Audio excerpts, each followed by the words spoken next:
Black Girls Podcast, a weekly conversation about mental health, personal development, and all the small decisions we can make to become the best possible versions of ourselves. I'm your host, Dr. Joy Harden Bradford, a licensed psychologist in Atlanta, Georgia. For more information or to find a therapist in your area, visit our website at therapyforblackgirls.com. While I hope you love listening to and learning from the podcast, it is not meant to be a substitute for a relationship with a licensed mental health professional.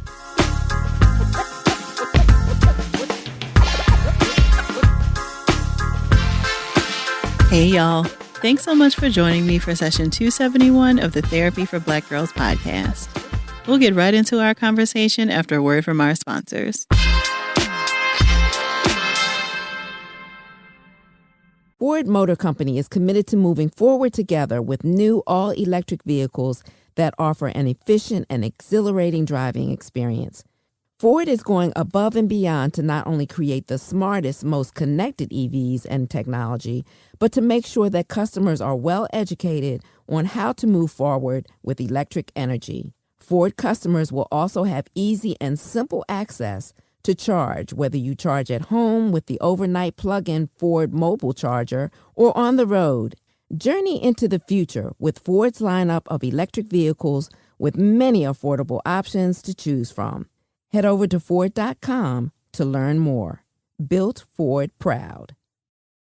AT&T Dream in Black wants to celebrate you, the change makers, innovators, and visionaries, uplifting their communities. If that's you, you don't want to miss the chance to power even greater possibilities. Enter the AT&T Black Future Makers Contest for a chance to win $10,000 and an AT&T 5G-enabled device. You got this? Learn more at attdreaminblack.com/contest. Must be 18 and older. Other restrictions apply. Every year, many families and individuals are hit with unexpected medical bills that their health insurance wasn't designed to cover, resulting in a health and wealth gap that disproportionately impacts people of color and those in low-income communities. Aflac is on a mission to help close those gaps. The cost of healthcare shouldn't come at the expense of peace of mind. To learn how Aflac can help with expenses health insurance doesn't cover, visit aflac.com. Over the past few years, you probably found yourself online viewing and reacting to bite-sized pieces of mental health information. The difficult part of navigating the interwebs is deciphering information from misinformation, especially as it relates to our mental health. At times, in an attempt to better understand ourselves and the world we live in, we digest and share pieces of information that we don't fully understand or properly reflect our experiences. Take, for example, the terms trauma bonding, gaslighting, and narcissism. All terms that you've probably heard before and maybe even used in your everyday life. But are you using them correctly? Joining me today for another one of our group chat conversations are my friends and colleagues, Dr. Ayana Abrams and Dr. Joy Beckwith, both psychologists in Atlanta. In our conversation, we break down the definition of key terms we've noticed people using and misusing online, how and why that language was shared incorrectly, and we share suggestions on how to be mindful around information online. If something resonates with you while enjoying our conversation, share it with us on social media using the hashtag TBGInSession.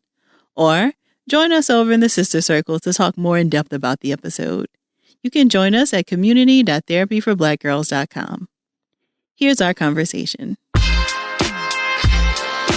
So the group chat has assembled once again, and I'm excited to chat with y'all about some of the terms that it feels like have been used very widely, I think mostly on social media, that are often, it feels like, being either misused or used incorrectly altogether.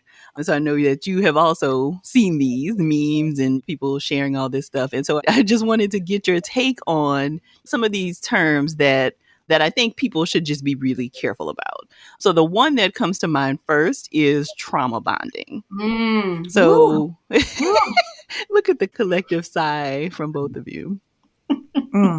So how are you all mostly seeing this used, and what do we want to clarify for people about what trauma bonding is? Unfortunately, I'm mostly seeing it used by therapists on Instagram. Therapists and like therapy coaches, on Instagram, which I think comes up in a lot of ways. I think what has happened largely is that therapists have started, I'm included, right, this way of trying to offer psychological education in bite-sized formats through images or IG stories or carousels. So I think we have been introducing psychological language to the community, and because they're not in therapy, you're going to have a space to like really kind of hone in on stuff. A lot of people have run with those things.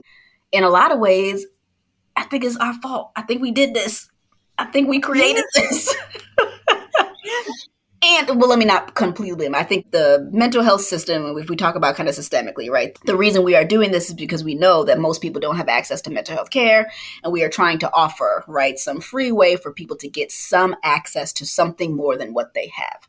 But I think it's turned into now its own industry of that kind of psychological education. And that was one of the first ones that we began talking about, I think, because a lot of therapists work with clients who are navigating or kind of dealing with trauma or kind of, consequences of traumatic situations. And then you pair it with a lot of people needing relationship help. We've got this trauma bond. I don't know the difference between misinformation and disinformation, but that. No, I agree, Dr. A. I think we did it. And I think, for all the reasons that perhaps were intended to be good reasons, like how can we start talking about these relationships that perhaps are unhealthy in a way that is a little bit casual? It's like, oh, okay, so perhaps this is what's going on. And we made it a term where you can kind of latch on and, has the trauma there. So it's like, okay, this is trauma related. And, oh, the connection, it's a bond that you have. So I think we did it in terms of making it where we're raising, I guess, like public awareness about kind of the dynamics of these relationships. But there's some pros and cons to speaking of it in this way. And as we see, then everybody is trauma bonding. So we're not really talking about what exactly is it. So before you know it, it's like, oh, I went to the grocery store and that's what happened. I was trauma bonding with the cashier. No, you were not. So now we're using this term and really not talking about exactly what is it and what are the potential dangers involved when we trauma bond. So I think you came out with one intention and then it grew wings and it's, taken over. Yeah, I mean, because, I think the traditional definition of trauma bonding is much more like a Stockholm syndrome, correct? Yes. Like it is more like you have been through a traumatic experience and then you in some ways empathize with your perpetrator, right? And so, but what it feels like it's commonly used is, like, oh, I have a traumatic experience and then I share my traumatic experience with somebody and they had a traumatic experience. And so we then bonded over our trauma, which is not the same thing. I mean, and it sounds very like it would make sense, right? Like, oh, we bonded over trauma, but that's not actually trauma bonding. Yeah. And you don't want to necessarily bond over your trauma. So it feels like now we have trauma bonding circles. And it's like, oh, we've all experienced like this trauma and we're bonding over that. And it's like, well, although it's helpful for us to talk about the trauma that we've been through, it's like we also don't want to, ruminating doesn't help, and kind of staying there does not do anything for who I'm talking to about my trauma. So it's gone away from the original definition, and then your trauma, my trauma, we've experienced it, but where's the help? What are we doing now instead of like, okay, I've experienced this. And then we go online and we're making reels and TikTok videos about the trauma that we've all experienced as a result of whatever. So it's just not helpful if we, continue letting it be used loosely like this. And I think largely people still do not understand what trauma is.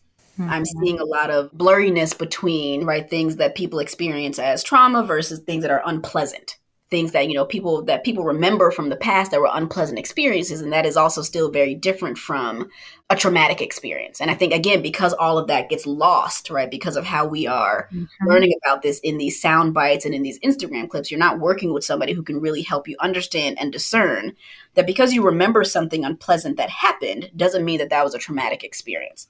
All right, exactly. Because something happened that you didn't like or was unexpected or that was painful for a while also doesn't mean that that was traumatic for you, right? So I think that even the conversation around trauma and trauma bonding also really dilutes what people can understand or accept about like the human experience, that there are things that will happen that are not okay, that you didn't want, that you didn't like, but that doesn't always mean that you have been traumatized in some way and that you are a trauma survivor, or that you now have this new identity because things didn't happen in a certain way, or that you were hurt or that things harmed you.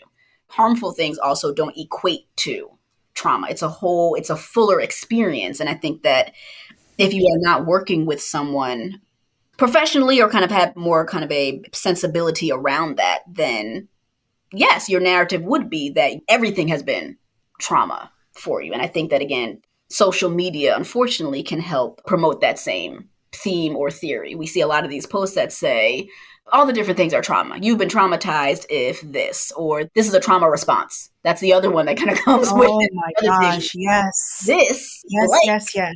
not liking apples is a trauma response, right? Oh my gosh. Or desiring to eat all of your food on your plate and having difficulty throwing it away or walking away from it is a trauma response because maybe yes. as a child you didn't have food, just, yeah. Yeah. Everything is a trauma response. All of that goes together. It's the same way in which we have really diluted what trauma is, which I think also then serves to be harmful to people who have had traumatic experiences, because now people are having a harder time naming that. They're feeling more confused around that. They're feeling invalidated by, like, well, if that's trauma, what is this? What was my Yeah. experience of it? Yeah. That's what you're talking about. It minimizes the seriousness of trauma, that you can experience things that are unpleasant, that are negative, and it not necessarily mean that I have PTSD as a result of that.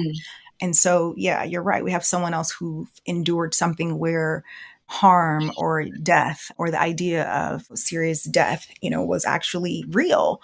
And they have nightmares. They have these memories. They have severe anxiety. They're waiting for the other shoe to drop. And so you're listening to someone say that this experience at the grocery store was, traumatic for them, or they have PTSD as a result. And you're looking at your thing and it's like, oh my gosh, what is happening with me? And I think that's what people are bonding over. They have these experiences and it's like, why do I behave this way? And why do I act this way?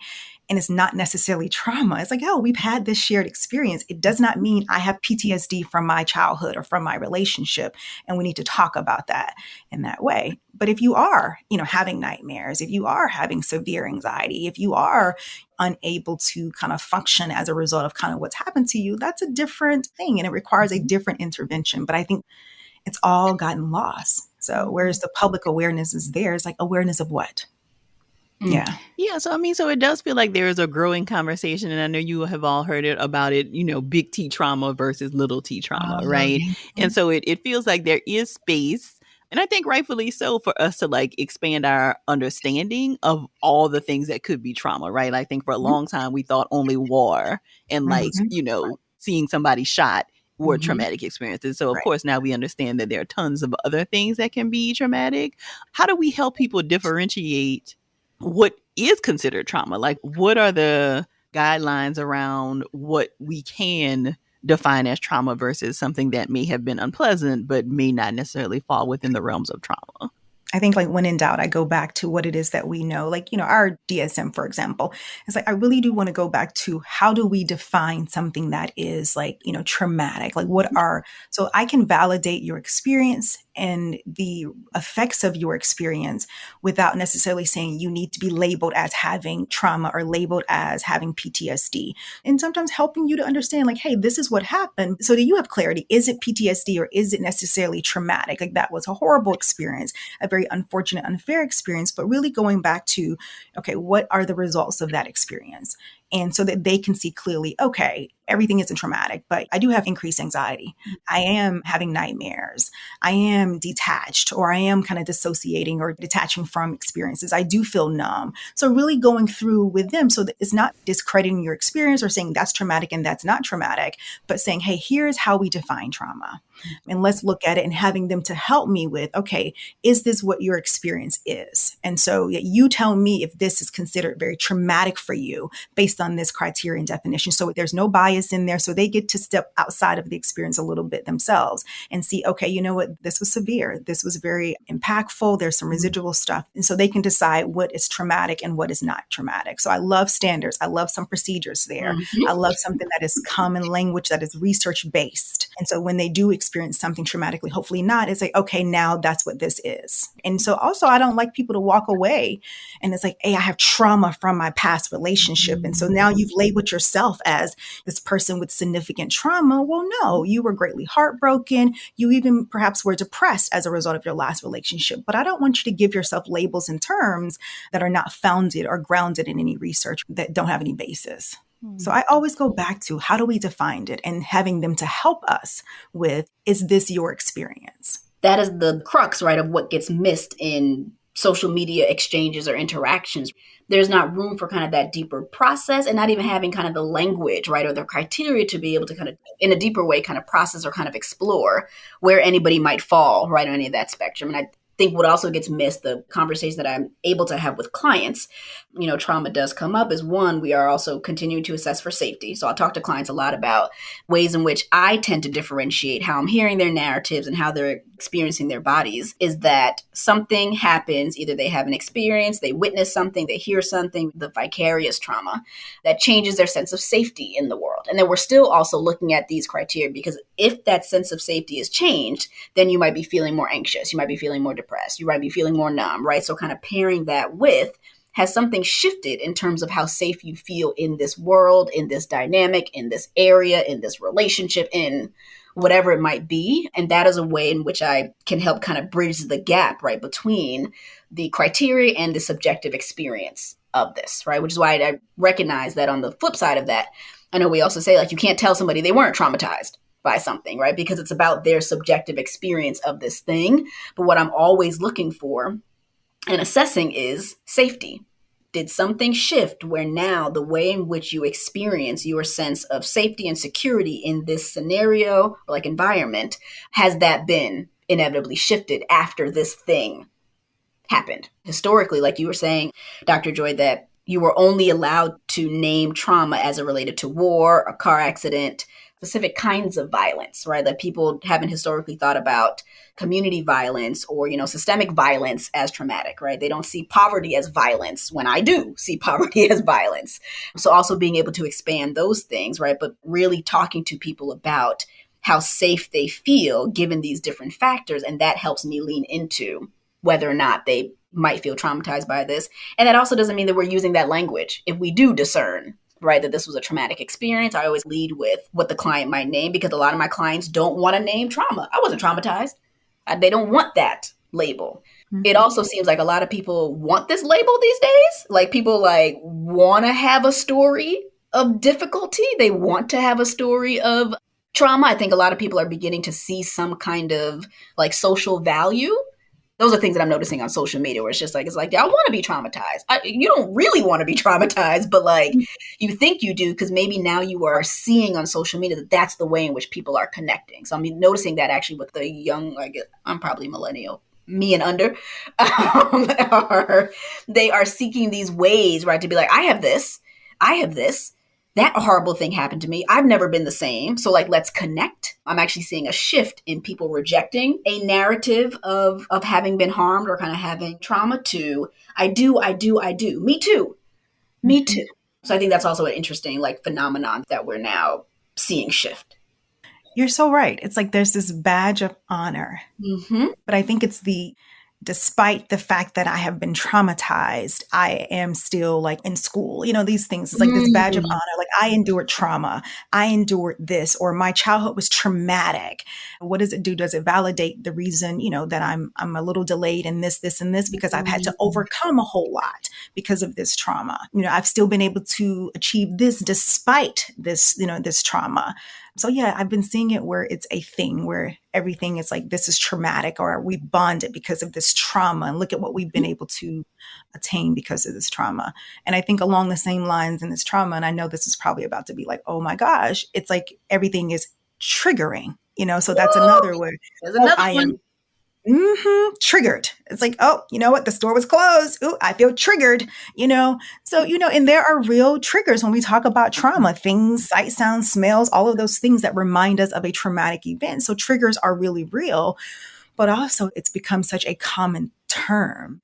Yeah, I feel triggered because of this, and that. So it's all of that. So not only is it a badge of honor seemingly in the social world where, oh, you've experienced trauma and you've been able to triumph over it, or you have something that's in common. There's a sense of belonging with other people who have endured trauma. It's this thing of like, oh, I feel triggered. This thing triggers me. So another word. So y'all have said a whole lot that I feel like I'm trying to like figure out, because I agree with you in that I am also seeing that, especially I think with younger people, right? And I wonder what it is about. And of course, we are psychologists, right? So I think that's our natural inclination. Like, what's the story here? Like, what's happening? But it does, in a lot of ways, feel like people are just very excited to finally have language to be able to describe what's happening, right? And so, you know, I don't necessarily pathologize it. I don't think that's what y'all are saying either, but it does feel like people finally have language to describe like, this awful thing happened to me, or I realize now that everybody's experience wasn't like that, and so now I have a name to call it. To your earlier point, Dr. A, around like, we as therapists kind of did this, right? I want to kind of take a step back and kind of figure out, is there a way to maybe in some ways course correct? Or is it a problem? I mean, because it does very much feel like, yes, like I think that is a lot of our goal, right? Is to be able to give people something, right? Like, we do understand how broken the mental health system is. We want to try to make things more accessible, but I think there has to be a limit, right? And so when you just see a carousel, you know, you can't go too far with like talking to any one person in a comment section about like what their personal experience of something has been. And so it feels really hard to know, like, okay, is there a way to do this that is like helping people, or are we actually doing more harm by like giving this information without a actual contained way to help somebody fully explore what's happening with them? I don't know if this answers it completely, Dr. Joy, but I think you make a really good point. I think that's probably where we struggle, because we see the cons or the dangers, the potential dangers in, you know, kind of letting these terms be free flowing out in the world.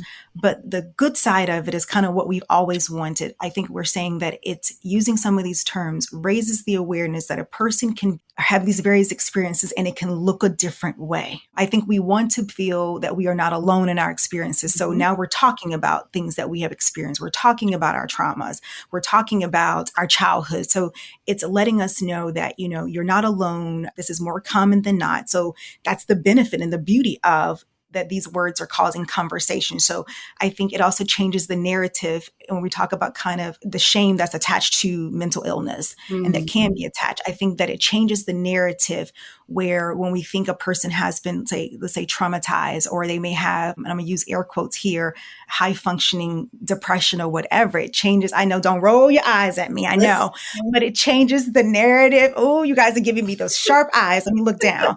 Changes the narrative of how we have seen these things in the past. And so, you know, we think about what has perhaps trauma looked like when someone has experienced something really, really like seriously traumatic, or what has depression looked like. And we've been afraid to necessarily claim or own our experiences because we're afraid of like, oh, if you say this person's depressed or they've been through something traumatic, it looks this one way. And we're talking about it. So it allows us to see that, you know what, it doesn't look this one way. You don't have to be ashamed if you've experienced depression or something that's really, really traumatic. So yes, that's the pros. And we're like, yes, finally we're having these conversations, but then we're like, whoa, you know, reeling it in some.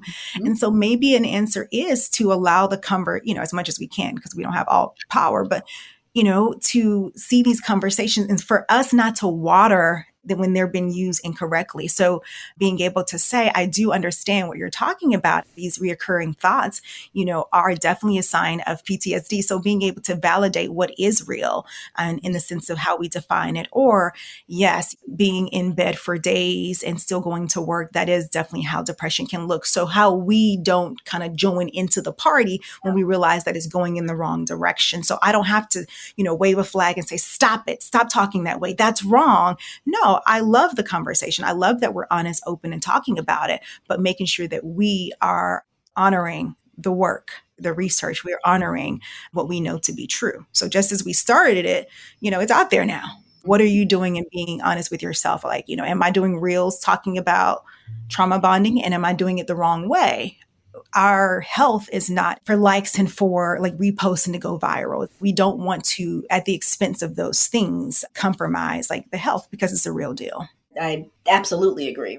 I think that in general, therapists in some of these social spaces and having these conversations, and the conversations happening are doing more good than they are doing harm. I think there are spaces that are much better at this than other spaces, right? In terms of what they are sharing and how they are sharing and how they are nuancing it. But I also recognize that given that this is happening through certain media, it's limited. So I think that what's also happening is that we're really getting caught up in this needs to happen in 30 seconds. I need you to explain this really, really heavy, nuanced, layered, subjective, personal thing in 60 seconds, in a reel, in a carousel, on Twitter when you only have 100, I'm not on Twitter, 140, no, it's 280 characters, whatever it is, right?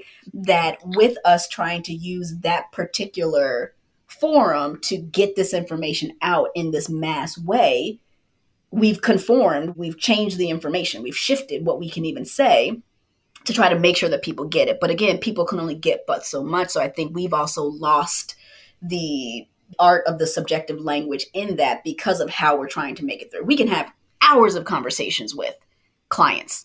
We can't do that on social media. I mean, some people are, I'm sure, but like we can't do that on social media. So it turns into, you've got this many characters. People don't read captions, right? It turns into all this stuff where it's like, I got to get it here. And then you add to how social media has also kind of changed how a lot of the mental health industry is also kind of accessing clients and business and all this stuff, that people want to go viral. So you want to get the thing. You want to say the thing. And if you say that this is trauma bonding and you know that trauma bonding is a big thing, you're going to get more likes and follows and shares and all that stuff in terms of whatever that can turn into for you. I think the larger problem is this intersection that we're seeing at the mental health industry, lack of mental health care, lack of enough mental health professionals, increased need. And then we've got social media as this quick way to try to help people. And it's very, very limited. It's really, really limited to the knowledge that we have. And it's really limited to the care that is needed. But if that is our funnel, then we go based on that. And I think that is largely why and how the harm is happening in this way. I also recognize that because mental health and or mental illness has become in some ways a bit more trendy for industries and for a number of industries to kind of jump on and say that they're responding to and really valuing, people can also take advantage of the increased popularity of it and are not there to really offer care.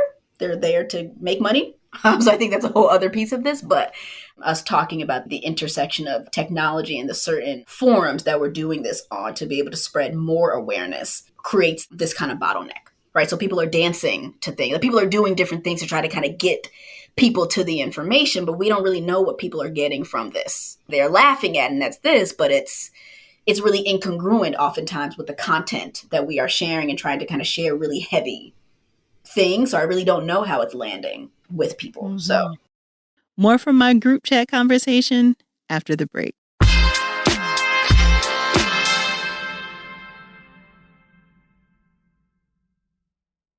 Every generation really has had their iconic denim moment. Denim is just one of those styles that will go out for a bit, but will always come back in. Who doesn't love a good denim on denim outfit every now and then? Macy's can help you find the perfect cut for you. Whether you're keeping things sleek and straight leg, throwing it back with some flair, or just keeping it subtle with denim logos and patchwork details, you make it your own style. For all the denim inspiration you may need right now or in the future, visit Macys.com/ownyourstyle. And if you need a little help finding your footing, or if you're a clothing veteran that just needs a little pointer in the denim section, pair on up with a Macy's personal stylist. They'll help you put your best look together either in a Macy's store near you or from the comfort of your home. Best of all, it's totally free. So head on over to Macys.com/personal stylist to book your appointment today and have the denim moment you deserve. That's Macys.com/personal stylist. Let's not play around when it comes to getting this COVID-19 vaccine. In this pandemic, our community needs to put their health first. But with so many questions about vaccine safety, how can we know for sure what's true and what's internet misinformation? Do your own research with our trusted source and partner, GoodHealthWins.org. GoodHealthWins.org is run by National Council of Negro Women, or the NCNW, a group of extraordinary Black women who for over 86 years have looked out for the betterment of our people. They have the facts. For example, the vaccine was tested on people of all races, including us, and the vaccine will not alter your DNA nor make you infertile. When we are armed with the right information, we have the power to stop the spread of this virus. Get the facts and boost the truth. Visit goodhealthwins.org today and make your own informed decision about the COVID-19 vaccine. All Black is the first and largest streaming service dedicated to Black TV and film. Stream exclusive original series and your favorite movie classics with new content added weekly. Now streaming only on All Black. Send Help is a coming-of-age dark comedy series about a first-generation Haitian-American young man struggling to overcome the challenges of making it in Hollywood, all while coming to terms with the recent family tragedy. Fritz, played by Insecure alum Jean-E Lee, has dreams of stardom and relocates from Brockton, Massachusetts to Los Angeles, California in pursuit of a career as an actor. Along the way, he'll need to navigate the city's dating scene, conquer his feelings of imposter syndrome, find his place in the Hollywood community, deal with his incredibly demanding Haitian family, and so much more. Send Help was made for anyone who has looked at life and thought, this can't be us. For more exclusive original series and world premiere movies, start your free trial with All Black today. Stream where you're celebrated. All day, all night, All Black. So just to make sure so that no one comes for our girl, I think what you just said, Dr. A, is because, in the very beginning, you started off by saying like, hey, we did this to ourselves. And, because we know better. I think what you're saying, it's very possible that we unintentionally, in our quest to increase awareness and because of the lack of, there's a greater need and demand than actual resources at this moment. You're saying in our trying to get all of this information out in 30 seconds and to make it where this is a really important topic. And I want to make sure that, our audiences get this information that we have very likely compromised unintentionally the information that we put out. Yeah. This is why this is the group chat. I mean, like, listen, what is we doing here? But I also, with that, I also think it is ethically our responsibility to take responsibility for how we are sharing information and what we are saying and what we are not saying. And for us to kind of do our own internal work around what is the motivation and what is the goal for this. That is our own self-therapist work that, again, people out there have no clue that those are things that we are supposed to be doing and navigating ethically. So I think it's also on us to take that responsibility for what we are sharing, how we are sharing it, and really being clear about what the motivation is. And if we're not doing that self-awareness work, this is why these things will also continue to happen. Absolutely. It becomes what is driving. It's like, okay, you want to get your followers or your likes, or you want to go viral, or you want to get more clients, or whatever this is. You want to be on this panel. It's like, we have to be self-aware to know, like, at this point, you are compromising, or to put this out in 30 seconds is doing more harm than it is good. And so being aware that, again, we cannot compromise what we're ethically sworn to do and give and provide. And the care that people entrust with us. We have just to keep that at the forefront, because otherwise you're doing these reels and it may seem fun and there's more visibility. But you're right. Once it's out there, we have no control over how it's being interpreted or where they decide to post that information. And although we want to increase awareness and put it out there, there's a responsibility. A person, especially when it becomes you or Dr. Such and Such, it's like, okay, well, the Dr. Such and Such said that this is trauma bonding. And now I'm going back and I'm telling my family because of this, this, and this. And so it goes back to what we were saying earlier, to be mindful of, am I watering this or am I adding gasoline onto this fire? So if you feel like you have to be engaged in this conversation, how are we going to be engaged in this conversation? So it's like, oh, that's cute. And I don't have to take it personal that you decided to use that word. It's not personal. It's like, I love that we're having a conversation about this, but let me, my little, whatever 50 characters are going to tell the truth, basically. So another term that comes up quite often is gaslighting. So gaslighting, and I have also seen a new spin on the term self-gaslighting, which I was not aware of. So this is another term related to an old movie right around this man and wife, or husband and wife. And he was like turning off the gas or turning on, I can't remember, to like make her think that like the lights were on when they really weren't or something like that. Right. But to kind of make her feel like she couldn't trust her own.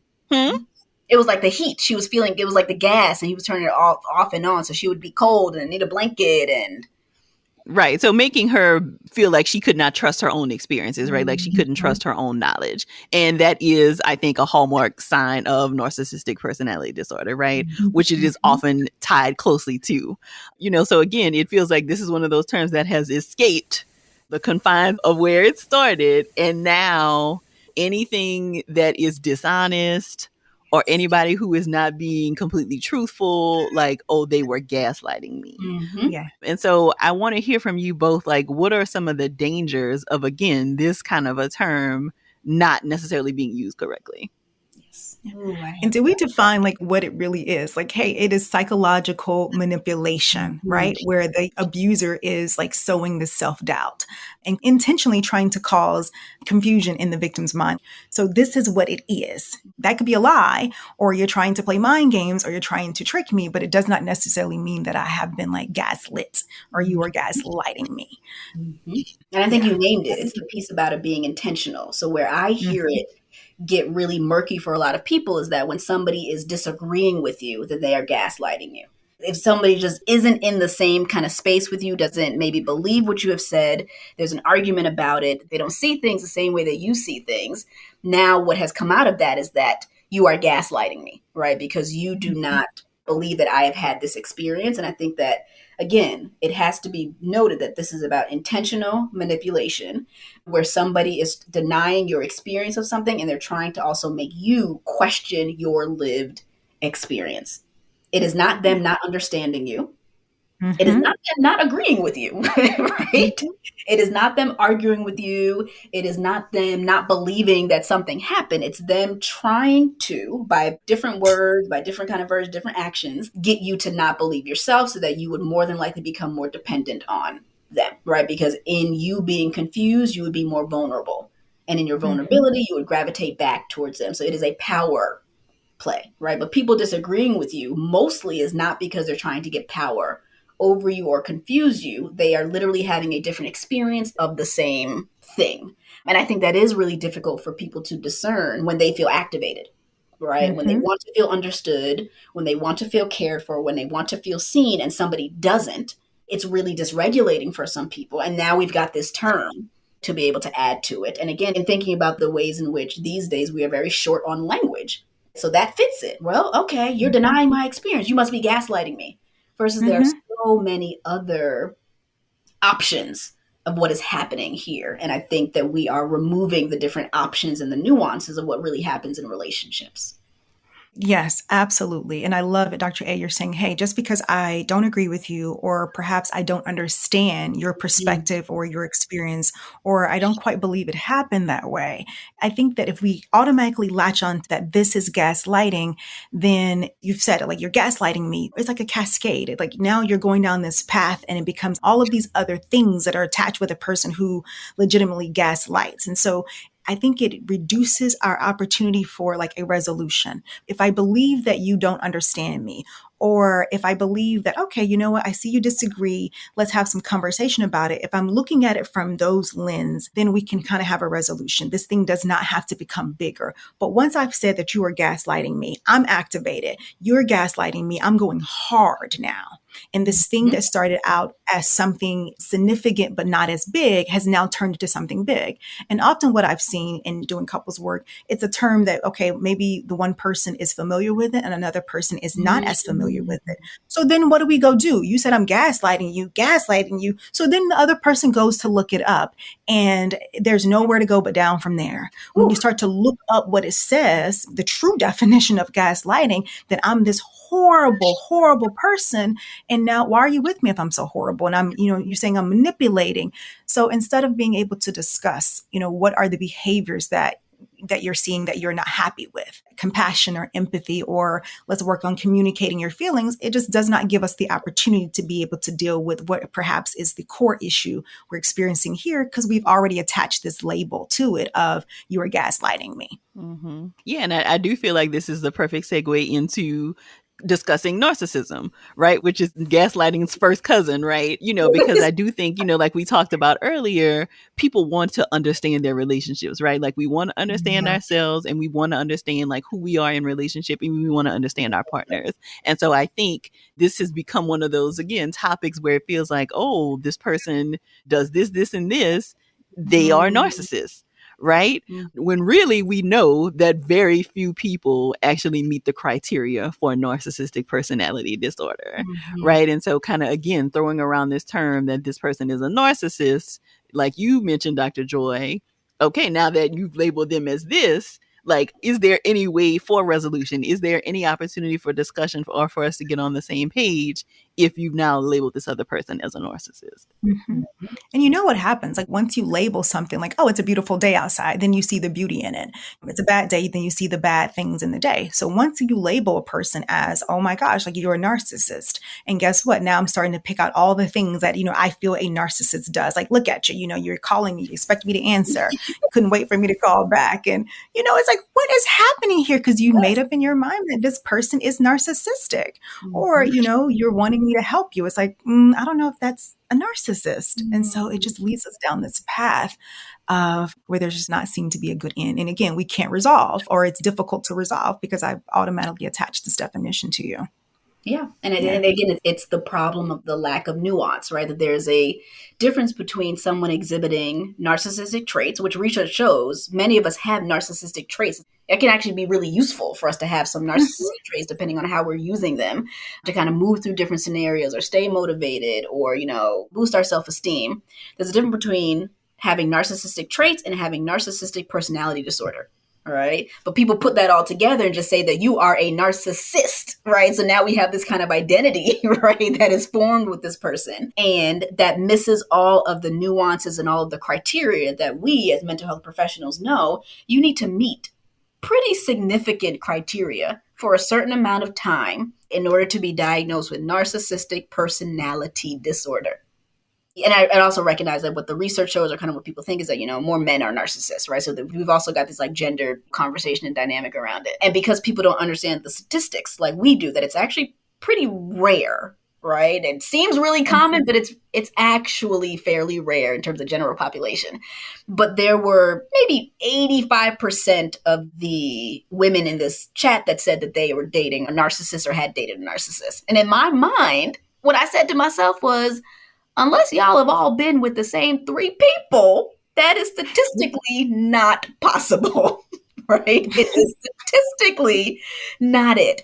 Absolutely, you were in relationships where you did not feel loved, you did not feel cared for, you did not feel understood, you did not feel met. Somebody said something that was harsh to you or mean or harmful, but all those things also don't equate to narcissism because there's so many more criteria that, again, the general population does not understand. And for a reason, there's a reason why there are a certain number of people who have studied this for years, understand this in a certain way. And that's why it's not kind of this widespread thing where we are just naming everybody as narcissists. But again, sound bites, Instagram carousels, reels, TikTok stuff, right? The 4 signs you're dating a narcissist. There's more criteria than these 4 signs, right? Right. You trust what you're seeing online. You're trusting kind of where this information is coming from. So you take that information as truth, even if we can put all the disclaimers and all that kind of stuff, right? You take that information as truth, you apply it to your life, and you're probably going to come across 17 people who you would diagnose, right, with narcissistic personality disorder. And that's not that. People get to be jerks and not kind and not nice and not love you and not, and they're not narcissists. Right? Mm-hmm. Absolutely, Dr. A. Yeah, they get to be selfish. You get to choose yourself over someone else, and it's not because you are narcissistic. And I think one of the downsides of doing that, sometimes it's so that it explains the end of a relationship or why something did not work. So it becomes it didn't work with this person because this person was a narcissist, or, this is my family because my parent was a narcissist. And I think that if you put it automatically on there, then it can decrease your desire to work on what happened in that relationship. Because now it's been this other person's fault. So it's not necessarily a you thing. It's like, okay, because he was this way, he was this way, he's this way. And the last two were this way. But I think when you are able to label the behaviors that didn't serve you in the relationship, then you can really kind of look at yourself and say, how did I find myself in this relationship? What were the things? So maybe the fact that this person was so confident, or the fact that they had these self-care days, was appealing in the very beginning of the relationship until you got in it. And it's like, oh, okay, we haven't gone out, but you're going on the self-care day. So now it seems like you're so selfish. You want what you want. And, you have these, where boundaries are healthy. But in the context of this, when I've labeled you as a narcissist, then this boundary becomes a problem. So I think that sometimes we do that and we put it on the other person in terms of their narcissism, in a way to not sit with ourselves and to say, okay, how did I find myself in this type of relationship? If the last 3 men you've dated have been narcissists, then, to take a look at self and say, what's going on here? Why am I attracting? What is appealing to me about these certain characteristics? And so I think it's easy to say, oh, that's what it is, girl. Yeah, that makes sense because, I'm dope. I'm awesome. I'm wonderful. So it was the fact that X, Y, and Z. So it's so much danger in automatically labeling it there. So like you said, you can have characteristics of it and not actually have the disorder, because we know how difficult it is to reach that criteria. And if all of the women in this group all dated narcissists, then we need to figure out where they are, because that's a great research study. You know how hard it is to find them. So, yeah. More from my group chat conversation after the break.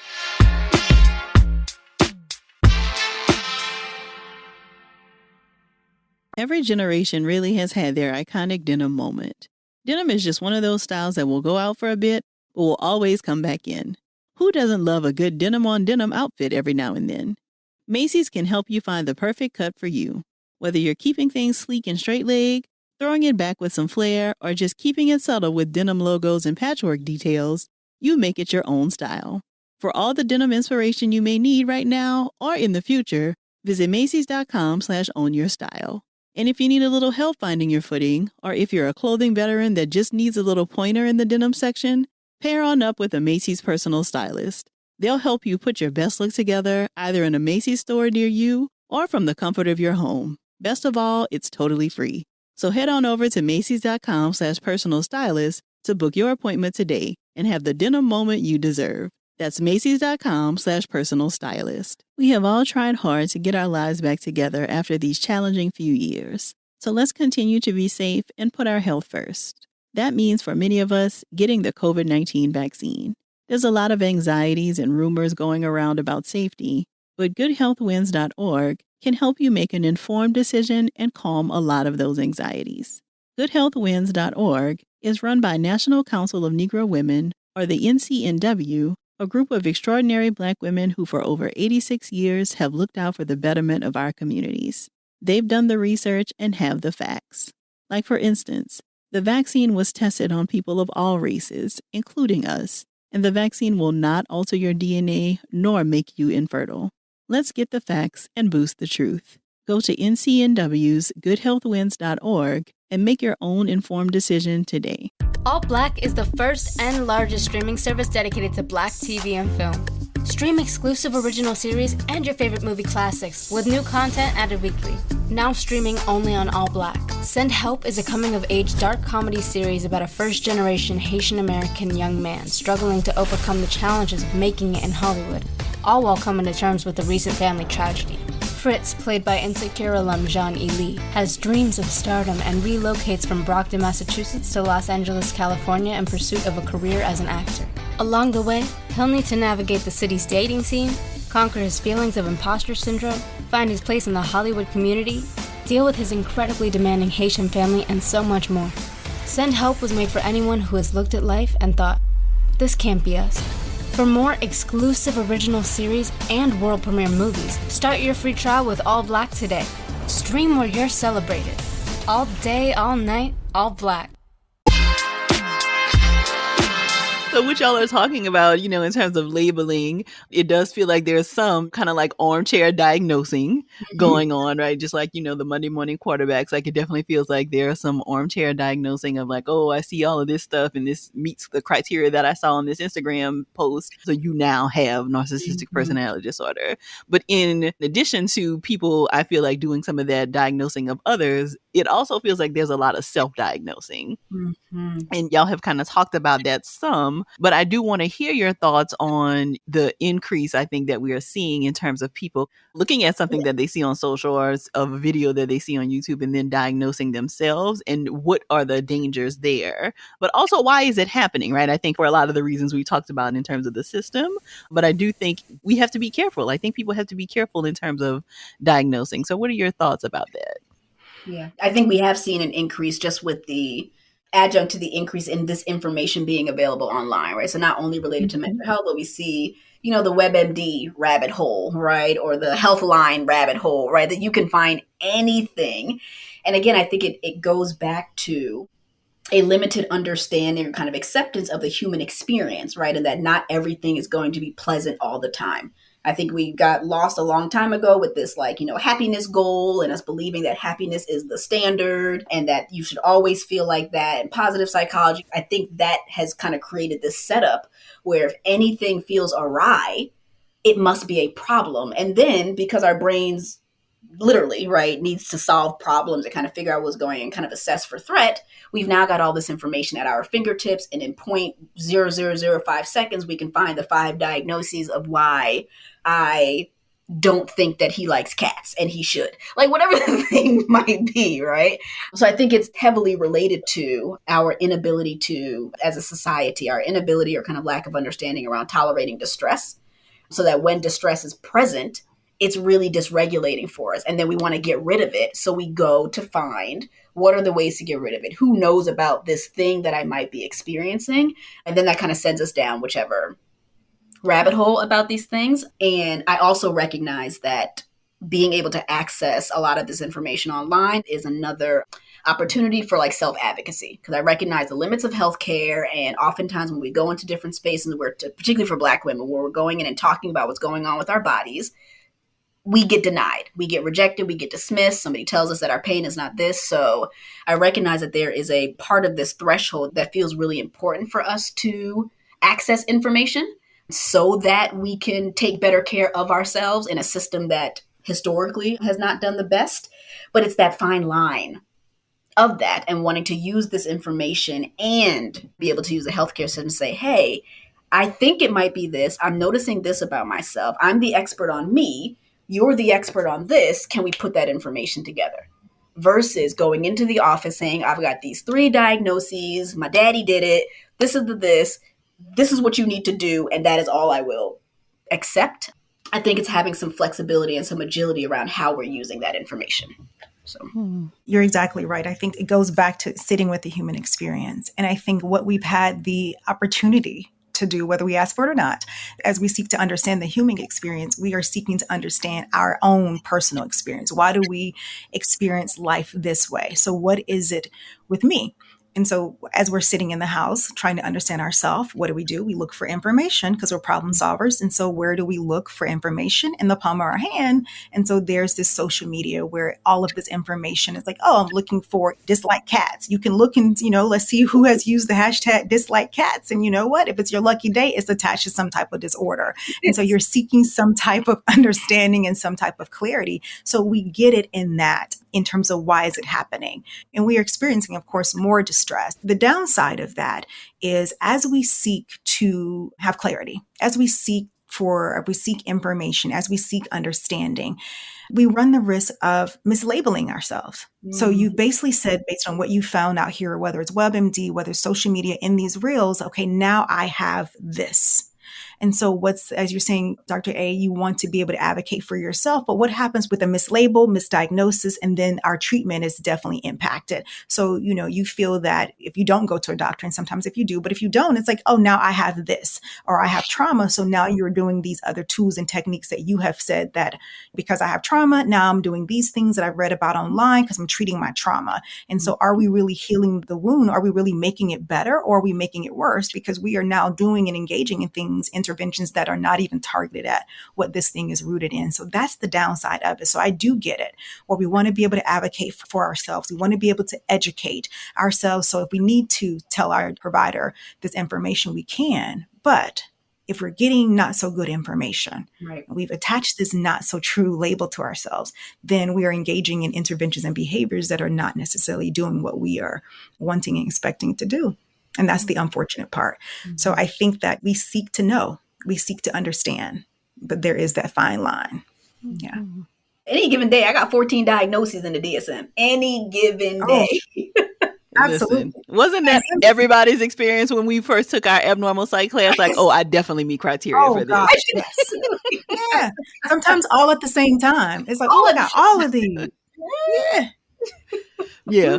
And I think human behavior is just so fascinating and so interesting. Of course, we want to know about ourselves, right? And I think that's a part that like the general public maybe doesn't always see, that like even as people who are trained, that was a part of our experience. But you continue your training and then you realize like, no, you don't actually meet criteria for all of this, right? But if you are just now introduced to all of these, like, oh, I can check this list off, but there is no additional training or understanding or nuance to go with it, then you just kind of stop there, as opposed to like continuing to learn more about why it's not appropriate and why you don't actually meet criteria for these things. Right. And you think about the relief when we said, oh, I have all of these things. And the relief once you studied more and learned more, it's like, okay, I don't. And it's like, whew, okay, good. Because if I feel like I got all these things and then it's like, I feel like my life is like jacked up now. So then, there are these limits because I walk around carrying all of these things. I think what perhaps happens out in the world is that you now feel like, okay, I have all of these things. And on one hand, it's like, okay, now I understand. Okay, good. So now I understand why I am this way or why I feel this way. But once that one thing turns into 12, then how do you operate now? Now you feel that I am perhaps damaged or there's some limits to me. And it's like, well, it may not even be true. And so now you're figuring you can't do this or you can't marry, you can't go to school, you can't whatever because of these things.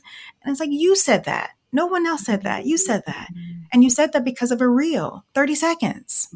Yeah. It got reposted. And so just really being mindful of that. Yeah, so I think that is, where I would like us to kind of wrap up is if you could both offer some suggestions or advice around like how people can be mindful around the information that they find online. Like what kinds of things should they be paying attention to and how do they make use of that carefully? I love what Dr. A said when you said you are the expert on you. And I think that we start there. I think that, your experience is your experience and is a valid experience. And so if there's something that we're seeing online, it's like, wow, that feels very familiar to me, or I think that offers some insight into how I've been feeling. It is okay if that basically resonates with you, but knowing that these are not credible spaces necessarily and knowing where am I getting my information from. All of our experiences are different. So just because you experience it too, you are now not the expert, or this person's not the expert on that particular thing because they had the experience. And so I'm okay, whatever comes up for you or whatever resonates with you, but then saying, okay, where can I go to meet with a licensed provider, someone who's trained at, hey, and you can take your experience into the room. This is what I experienced. And I actually saw something on social media that talked about this. And this is what I experienced that was similar in that particular post. And being able to work through that, because you really do want to have understanding. You really do want to get better. You really do want to target whatever it is that's perhaps causing you discomfort or the struggles that you're having when it comes to the experience of life. So I think being mindful of the source where we're getting the information from, and then being mindful of where we go to for help and where we go to for treatment. So the experience is valid, your feelings are valid, but then what do we do now as a result of all of that? Yeah, absolutely. The main thing I was going to say was around the source, right? Thinking about and recognizing who you are sourcing information about yourself from. I think I would add to that, you don't have to be this constant self-improvement project. You don't always have to be working on yourself, and you don't always have to be getting better. And I see things and I understand what the intent is, like, 1% better every day. It's just like, can I just be where I am today or for a week or two? Like, and that's the distress tolerance piece, right? But I think we are like walking self-help sections of Barnes and Nobles where it's like everything I should be doing to get better. I need more money. I need more clarity. I need better friends. I need higher following on social media. And I get wrapped up in it too. So I understand it, right, from my own experience, but that can be really exhausting. You will more than likely find yourself reactively searching for all the things to get better. So looking online, buying courses, buying programs, getting coaches, like doing all this stuff that really can take away from you actually just feeling connected with who you are and kind of where you are now, and allowing that to be good enough. So just being mindful of how much time, energy, effort, money you spend on wanting to be different than who and how you are. So just being mindful of how much time, energy, effort, money, and I think that can be a helpful kind of mindfulness exercise. And yeah, being mindful of who you are following and how the information leaves you feeling. I want to say last year, or maybe the year before, I probably unfollowed like 1,500 therapists. I couldn't do it anymore. It was too much. I'm following Dr. A, are you following me? Hold on. Listen, we gotta go check out following this. Wait a minute now, because I'm not on there like that. Let me go. Okay, let me listen. As soon as we're done, I am still following a minute to go check. But I had to stop following therapists. It was too much for me. And I was initially doing it to kind of support, but then I found myself doing it to kind of get ideas for social media, and that they're posting about this, so I should post about this. And oh my goodness, they're talking about this. I never learned about it that way. Maybe I had to stop. It was too much. It was too much for me. So also recognizing and leaning into, right, your own awareness of what gets activated for you when you see this kind of content. But if it's taking you further and further away from yourself, you can change up your feed. I love therapists, but I was doing way too much. Too much. So I need to follow, puppy pages, not therapists.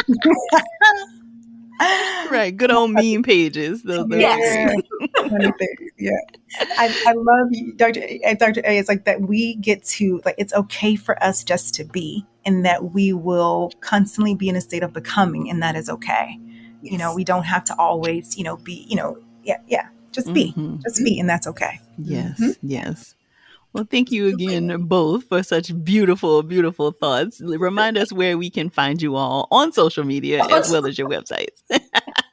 On or on not so much on social media.